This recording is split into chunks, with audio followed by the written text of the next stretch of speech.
अस्सलाम वालेकुम and welcome to नया दौर न्यूज़ बुलेटिन। मैं हूं हसन इफ्तिखार, लेकर आया हूं आपके लिए अब तक की ताज़ा तरीन खबरें। सबसे पहली खबर यह है कि वफाकी हुकूमत का यौम इकबाल पर मुल्क में आम तातील का ऐलान।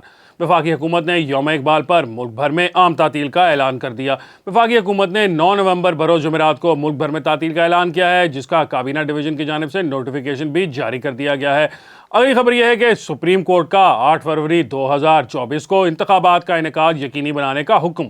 सुप्रीम कोर्ट ने वफाकी हुकूमत को 8 फरवरी 2024 को मुल्क में इंतखाबात का इनेकाद यकीनी बनाने का हुक्म दे दिया। मुल्क में 90 रोज में इंतखाबात से मुतल्लिक केस में सदर मुमलिकत की जानिब से 8 फरवरी 2024 को इंतखाबात से मुतल्लिक दस्तावेज पर दस्तखत के बाद सुप्रीम कोर्ट ने केस निपटा दिया। सुप्रीम कोर्ट ने कहा कि सदर और इलेक्शन कमीशन की ऐलान करदा तारीख पर बिला तातुल इंतखाबात हों। आम इंतखाबात की तारीख का नोटिफिकेशन भी जारी हो चुका है। 8 फरवरी को इंतखाबात होने पर अगर किसी फरीक को एतराज़ नहीं है, लिहाजा वफाकी हुकूमत 8 फरवरी 2024 को इलेक्शन का इनेकाद यकीनी बनाएगी। और अगली खबर यह है कि के इलेक्ट्रिक के सार्फिन पर 3 रुपए फी यूनिट का बोझ डाल दिया गया। सुप्रीम कोर्ट की जानिब से जारी फैसले के बाद नेपरा ने के इलेक्ट्रिक को सनती सार्फिन से सब्सिडी कीमत में 3 रुपए फी यूनिट वापस लेने का फैसला जारी कर दिया। याद रहे कि वफाकी हुकूमत ने जुलाई दिसंबर 2019 इंडस्ट्री रिलीफ पैकेज का ऐलान किया था। पैकेज का इतलाक पीक आवर्स और ऑफ पीक आवर्स के लिए था। ताहम हुकूमत ने 22 जून 2020 को ऑफ पीक आवर्स के लिए रियायत को खत्म कर दिया था। वफाकी हुकूमत के फैसले के बाद के इलेक्ट्रिक ने सब्सिडी की रकम वसूल शुरू कर दी थी। ताहम अदालत में चैलेंज होने पर सब्सिडी की वसूली रोक दी गई थी। नेपरा के फैसले में कहा गया है कि सब्सिडी देने का इख्तियार वफाकी हुकूमत का है। नेपरा के फैसले के बाद वफाकी हुकूमत नोटिफिकेशन जारी करेगी। नोटिफिकेशन के बाद कराची के सनती सार्फिन से रकम की वापसी शुरू हो जाएगी। और अगली खबर यह है कि आपकी हिमायत बैतुल मक़दस की हिमायत है। इस्माइल हानिया का कराची में कॉन्फ्रेंस से खिताब।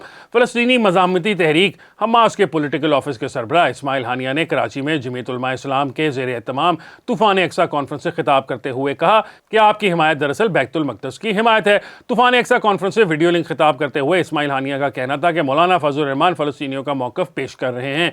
फ़लस्तीनियों की माएँ बहनें आपकी जानिब देख रही हैं।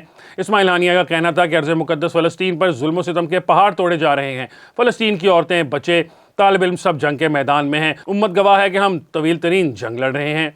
और बुलेटिन की आखिरी खबर यह है कि सिंध में मजदूर की कम से कम उजरत 32,000 रुपये माहाना मुकर्रर करने का नोटिफिकेशन जारी कर दिया गया। निगरान हुकूमत सिंध ने काबीना से मंजूरी के बाद मजदूर वर्कर्स की कम से कम उजरत 32,000 रुपये माहाना मुकर्रर करने का नोटिफिकेशन जारी कर दिया। नोटिफिकेशन के मुताबिक वर्कर्स की कम से कम उजरत 32,000 रुपये माहाना का इतलाक 1 जुलाई 2023 से होगा। नोटिफिकेशन में कहा गया है कि खवातीन वर्कर्स भी कम से कम उजरत 32,000 रुपये हासिल करेंगी। सूबे में तमाम सनतों के हुनरमंद और गैर हुनरमंद वर्कर्स को भी कम से कम मुकर्ररा उजरत का इतलाक होगा।